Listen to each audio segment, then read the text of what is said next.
Yeah, perfect. Good afternoon. First, want to start with sending my prayers and thoughts with the University of Virginia football team, the university. I'm just praying for peace and comfort for all those involved, the families of the young men, the football team, the coaching staff. You know, specifically, I know Coach Elliott. And then obviously, or maybe not obviously, but Des Kitchens and I were colleagues for 3 years at North Carolina State. He's currently the offensive coordinator.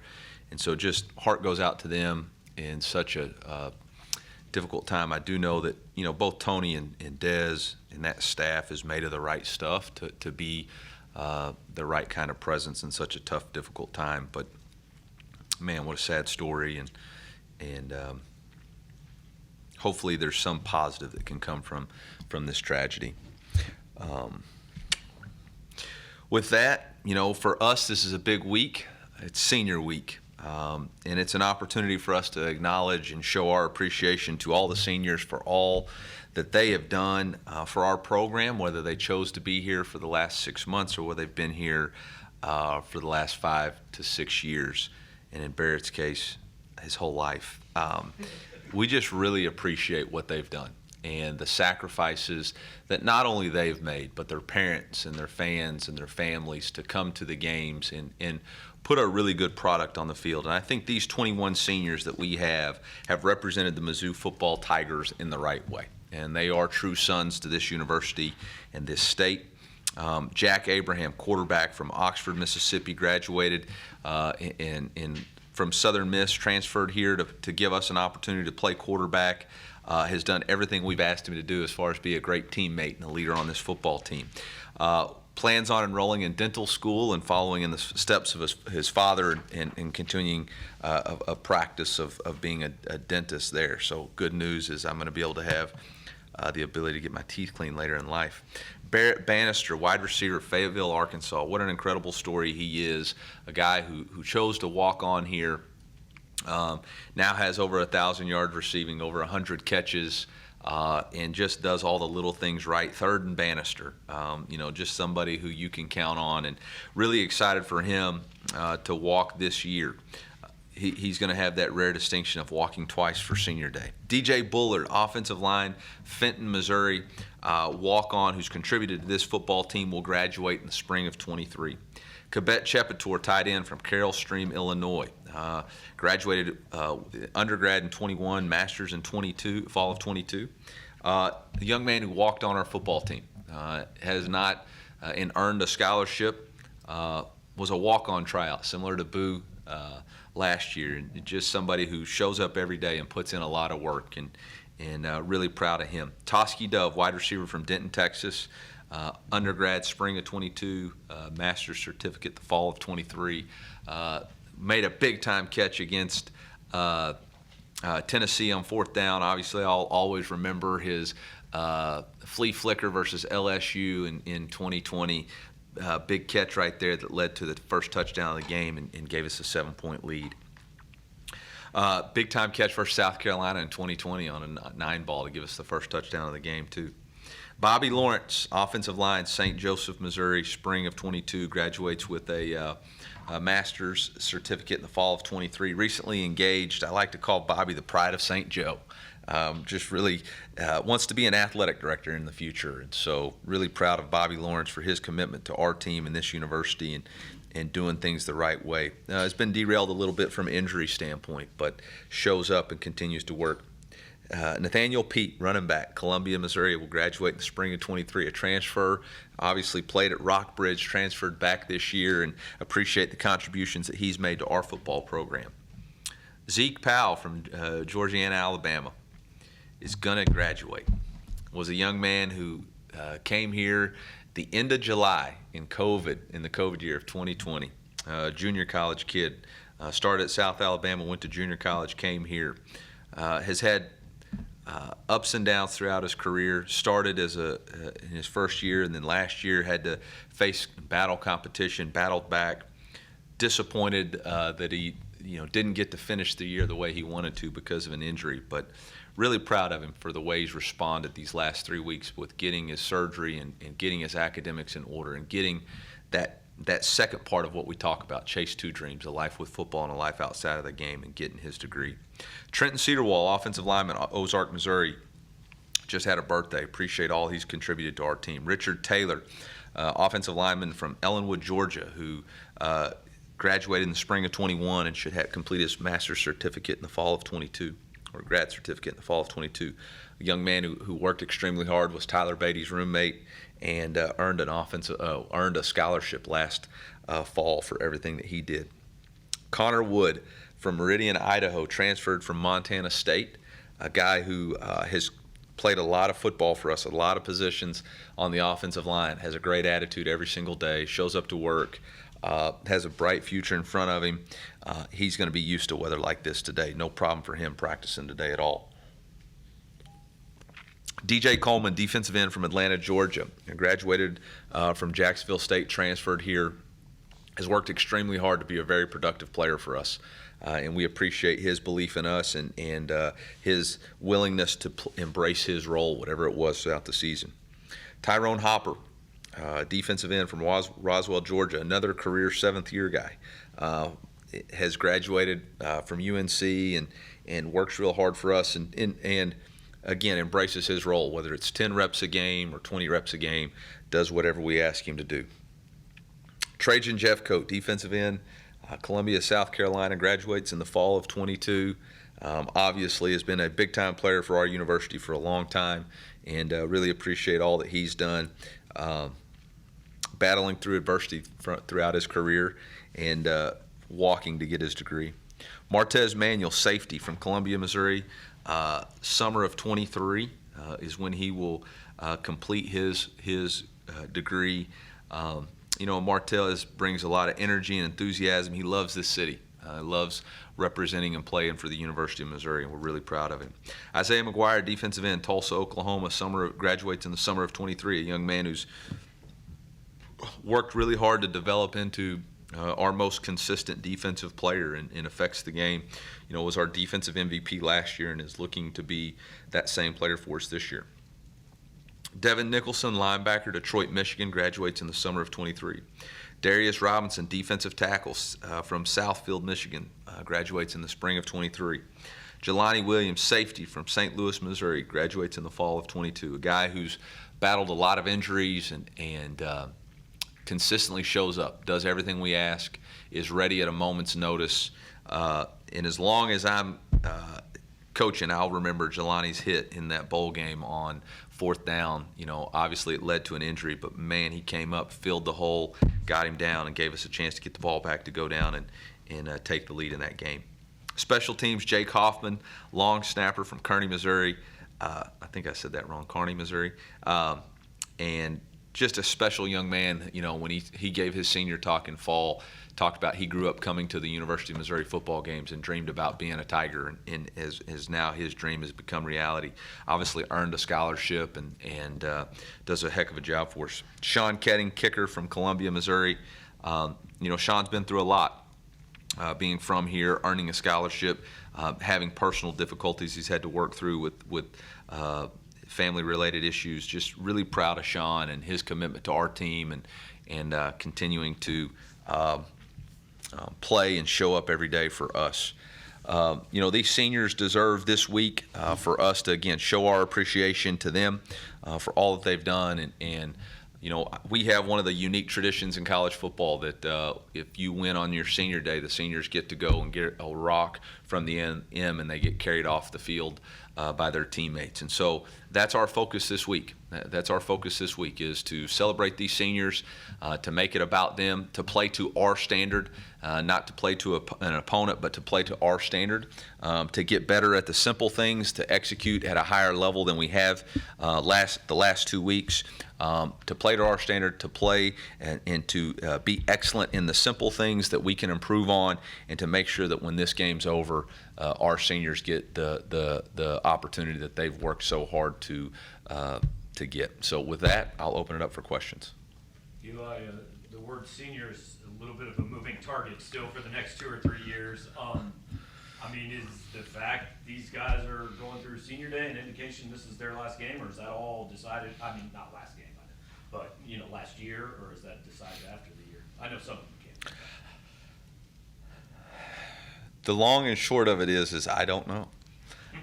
There's a lot of guys on here who are confirmed with what their plans are and what they will be doing moving forward in the future. But there are still a handful that have decisions that need to be made, maybe after a bowl game or in consultation with some other factors. Maybe paperwork coming back from the NFLPA and that sort of thing. So, like you said, when I think you opened up when your question was seniors is kind of a moving target. We're trying to do the very best we can with some uncharted waters here. How much has that changed roster management these days with that year that's still out there? I mean, not everybody has the COVID year on your roster, but some still do. Yeah, it's an interesting thing because you have the COVID year, you have transfer ability, you have guys who could go to the NFL. I think the good news what the NCAA did was allow for an 85 for 85. But what you're a little bit what you're a little bit handicapped by is not for sure knowing how many high school players you can recruit versus what's going to be a transfer. For us right now, we currently have 14 high schoolers committed. We only have really 18 scholarships available. We're in, really a target of trying to hit 16 high school guys, and then after that, transfers. We haven't really been recruiting high school guys to take those transfer spots, so that would have to go to the portal. So it's a unique plan, but it's one that I think since 2020 we've kind of adopted this be flexible. Across college football, have you seen guys, like especially quarterbacks, I guess, who benefited from having that sort of extra year of eligibility to develop?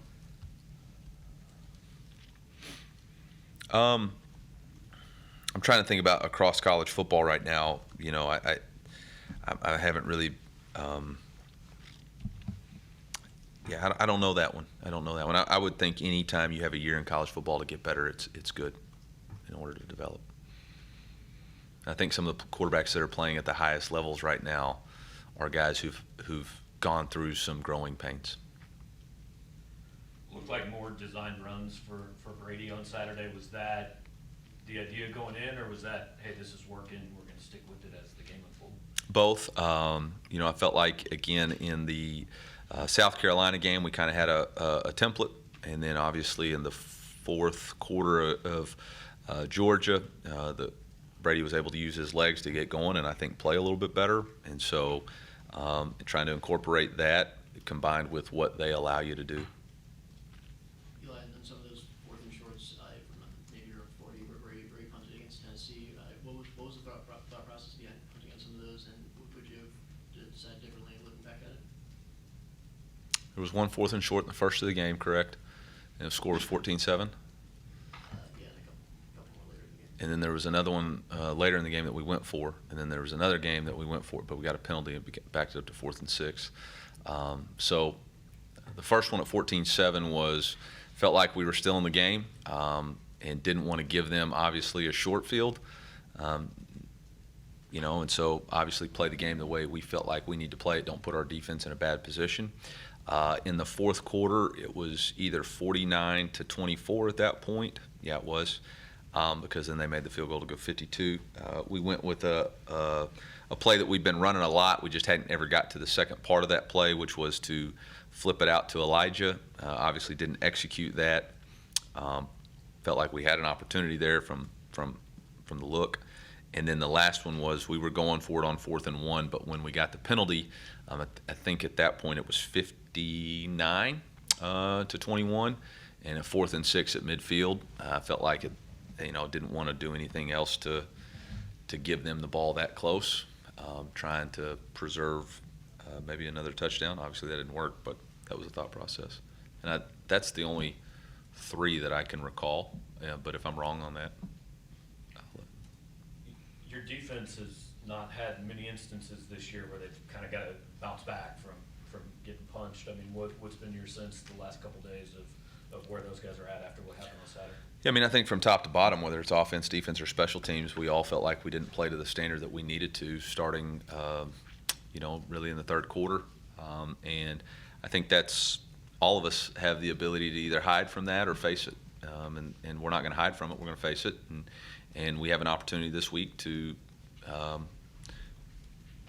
play to our standard. And obviously we didn't do that. Those seniors on your D-line, Isaiah and Jeff Coat, Darius, like, they've been through a lot here, and last year was tough on them, I'm sure, but just Yeah. what's it been like to see them kind of have this year that they have had, put it all together, and that's been a strength of your team? Yeah, really proud of all three of those guys. Really, Darius has been such a leader since really I've been here in his commitment to his body and work ethic and development. And, hasn't always been able to play. He's had injuries the previous 2 years that he's missed extended time, but this year has been able to play consistently. And I think he's played his best football the last 3 games. I mean, he had a really good game against this opponent. And Isaiah McGuire had a really good game against this last opponent. Didn't show up necessarily, but those guys have been giving us a chance each week. And I felt like other than, obviously there was a couple of big runs that spit out there, but I thought those guys provided pressure on the quarterback and were condensing the pocket and got sacks. And, Darius is a real matchup problem in the inside. And so been really proud of those 3 guys and their commitment to each other and commitment to this team and commitment to growth. And I think they're all 3 going to be rewarded in April.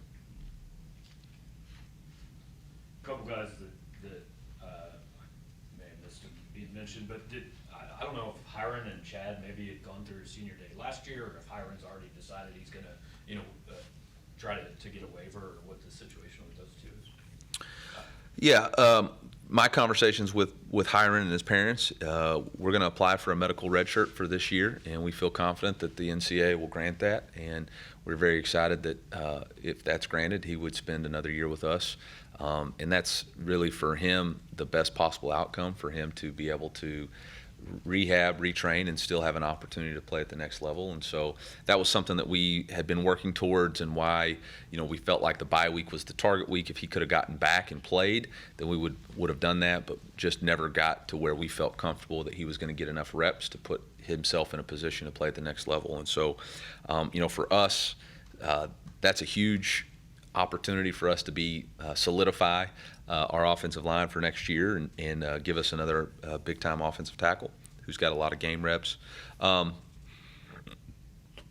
Chad Bailey has another year of eligibility, and so right now he is not walking in senior day because he wants to finish out his opportunity to play football, and so really excited about that. A young man whose best football is still ahead of him and continues to improve and be a leader on our football team, and so that's a big time get for us to be able to retain those 2 players.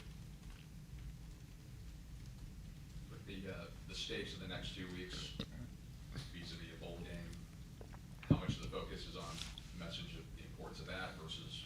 I'm only focused on senior week. The only message for us and our football team is these seniors this week and getting the rock. Chase 2 rabbits, you'll catch none. We're focused on what it is for us to do to honor our seniors, to play to our standard, and to be excellent at the simple things. And that's really the message for us. That there's nothing else besides that. There's only this week. There's only today's practice. Our message has always been and will continue to be 1-0. And the one that's this week is, for our seniors, this is what you come here and play for, so you have an opportunity to carry that rock off. So you've put in a lot of work to get that tangible reward. So that's what we're here for. With this being the senior days, there's still an opportunity for some of the younger players that maybe haven't seen as much game time to get into this game this weekend. We're going to play to our standard. I have no idea what that final score or what the game's going to hold, and so I have no idea whoever's earned the opportunity to play is going to play based off the game. So I haven't really even considered anything other than playing to the standard. If that makes sense. Eli, I know a couple years ago you had Nick Bolton walk at senior day, even though he was strictly a junior because he was considering going to the NFL. Yep. Anyone this year who's making that decision? consideration of walking on senior day? The guys that are listed are the guys that are listed right now. So these are the guys that have told us that they're seniors, and not told us, that we've communicated with and have celebrated with. And one of the cool traditions we have is that we have a senior dinner to start the year, and they all get fitted for suits, and we buy them a suit so that when they have their opportunity to go interview for a job, they're already prepared with interview suit. And so this is something that's been going on all year, and this is the group of seniors. I can't speculate on anything else besides that. Is there a reason you don't do it before the actual final home game? Well, the consideration this week was a couple of things. With next week being Thanksgiving, didn't know, with all the students being gone and all that, was hopeful that this would be, and it's still hopeful. Our students have been awesome. They've been incredible. Really want those guys to show out. And then just also that last game is in a compressed 6-day window, and there's a lot of things that are going on. So just trying to reduce the amount of stress there with that week, and put that this week, and then next week focus on the final game.